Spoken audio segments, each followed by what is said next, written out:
Hi everybody, welcome. So guys, ke bengino part 1 so manje ngiqhubeka ku part 2.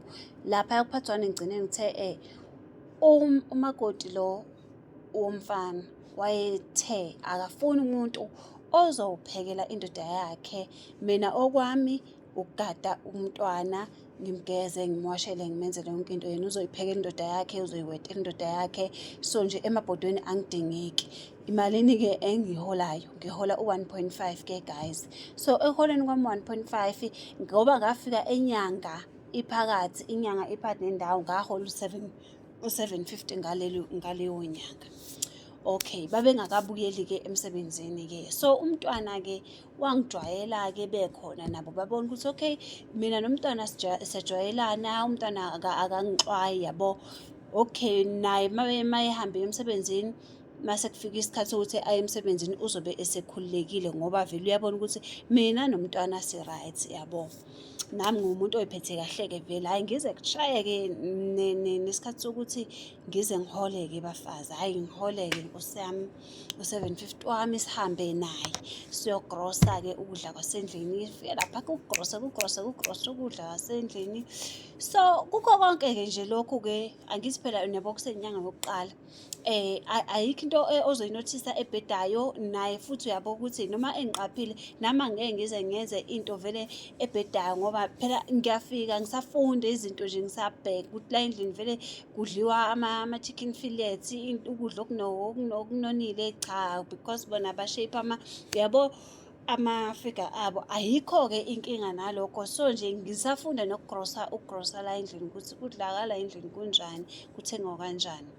Ngihamba naye Nkosi yami, akangishiyanga, ngihamba naye emotweni yakhe masothenga ukudla noma sesibuyile-ke. Hhayi-ke cha, yebo bafazi, kwakumnandi shame, angifuni ukunitshela manga, kwakumnandi kuloya muzi loyana. Kwakuyi-only 3 people ababehlala laphaya. Kwakuwuye lo sisi, kuyindoda yakhe, kuyingane, mina nguka-4-ke njengesisebenzi sabo.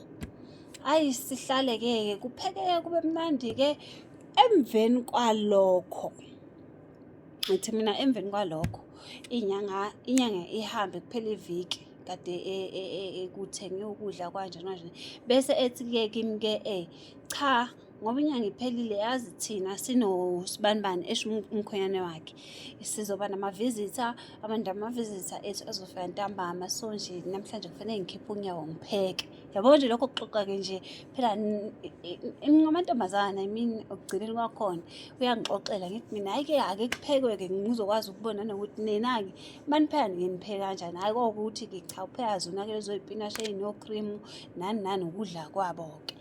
Athi-ke kodwa-ke njengoba bezofika namhlanje laba abahambeli bethu, mina nawe sizovuka sihambe siye elentuzaneni esaluni.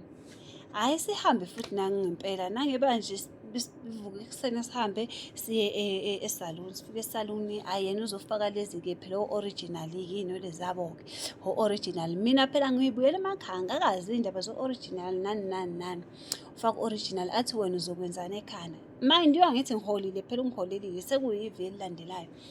Athi wena uzokwenzani? Ngithi mina hhayi cha, ngisayicabangela o-razor cut-ke webafe, ngisacabanga o-razor cut-ke, angidlalile nje nami. Ngithi hhayi ngcono bengibambe nge-razor cut. Hhayi nangempela-ke bengishaye-ke i-razor cut yami ivele nje ithi gaxa. Oh guys, kubani na yena phela-ke? Ngimuhle bafethu, ngimuhle nje. Ungakhomenta la phansi usho ukuthi ngimubi noma kodwa nje guys, yavele nje yangithi gaxa, yangathi ithola umnikazi. Hlala-ke i-razor cut naye waphuma laphayana esaluni esemuhle, esewubani. Sangena emotweni, hhayi seyishaya yazulu imoto-ke, sahamba saphindela endlini. Ntambama-ke kwawukuthi afike uyapheka-ke, wenza konke, afike ama-visits.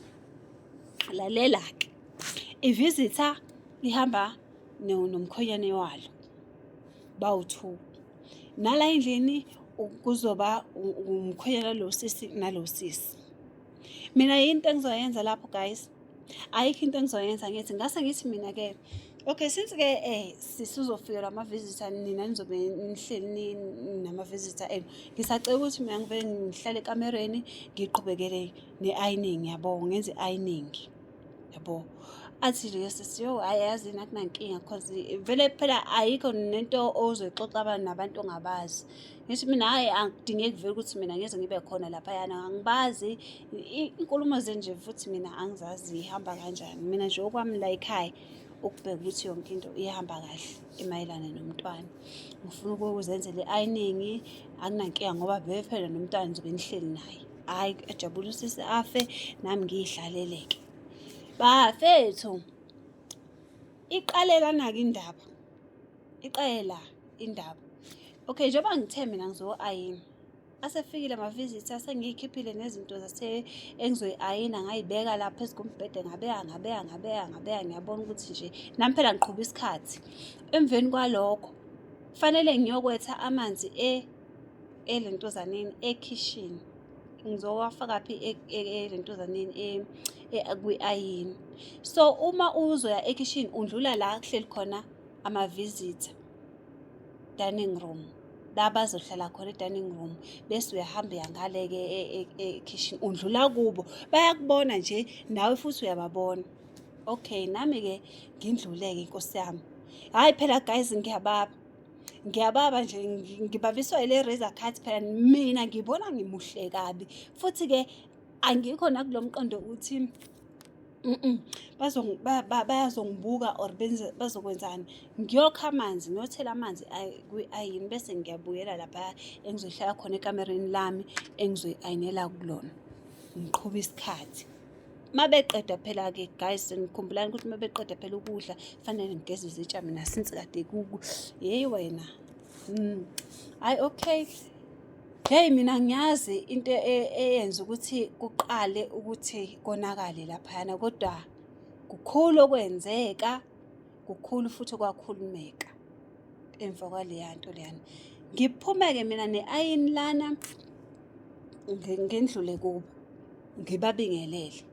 Ngithela amanzi kwi-ayini ekhishini ngindlule futhi kubo. Hhayi ngiyele ekamereni. Hhayi bengibuke, uyake wabona uma ekhishini or ubhekele, let me say ubhekele wenza lento oyenzayo but uyezwa ukuthi mani khona umuntu okubukayo la ngemuva bayakubuka. Nami it was that moment nje ukuthi bayangibuka ngiyasindela ukuthi bayangibuka bandlule nami bangibuka. Ngase ngayokha amanzi ngathi mase ngiphenduka ngibuya noma sengiya le ekamereni vele bayangibuka. Ngaze ngangena-ke ngaze ngasho baze bangibuka abantu. Ngaqhubeka nga-ayina ngaba nankinga-ke. Nabo-ke baqhubeka bazenzela iy'nto zabo-ke badla kokuxoxwa kahle babukela ama-TV ama-jokes abo. Kodwa ngifuna ukunitshela-ke ukuthi kusukela ngalelo langa lelo usisi akazange aphinde abe yilo sisi lo bengimazi. Washintsha usisi. Kodwa ngakubona emva kwesikhathi ukuthi-ke kahle hle indaba ishayela iqale la yabo.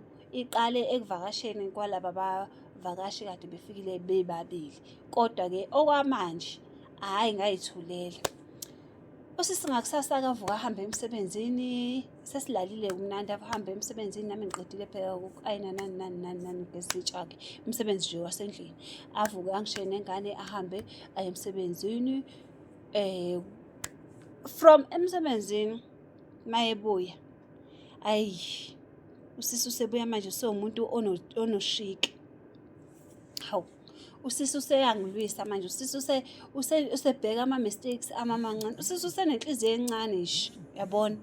Umedem wami bakithi usenenhliziyo encane nje awusazi ukuthi sethethelani. Okay mina anginaki-ke anginankinga-ke ngoba phela vele omedem babuye nje bebe nokuthi beyiveze ukuthi phela kahle hle nje ngiyakuholela. Ngingana until ngize ngibone ukuthi hayi man hayi iningi lento le ekhona kulo sisi lo. Kwamina indlela asike ngichika ngayo ulaka lakhe alisekho normal manje selihamba nento elihamba nayo. Angazi ukuthi bafethu laba abavakashi bathini kusisi le eyenza usisi ashintshe. Kodwa-ke from lapho ngifuna ukuchaza ukuthi from lapho ekufikeni kwabavakashi akuzange kuze kusafana. Kodwa-ke khona into eseza abafethu khona into eseza engizonixoxela yona enzima guys. Sisanohambo esalihamba lana, sahamba saya Khabo Makoti. Hayi, la kangiqophela khona umlando-ke bafethu. Ngicela ni-subscribe ni-like ukuze ngizokwazi ukuqhubeka, kodwa ngizobe ngizenza part 3 ukuthi nami I'm on duty, kodwa nje ngizoniqhubekela nestori. Ngiyanithanda kakhulu.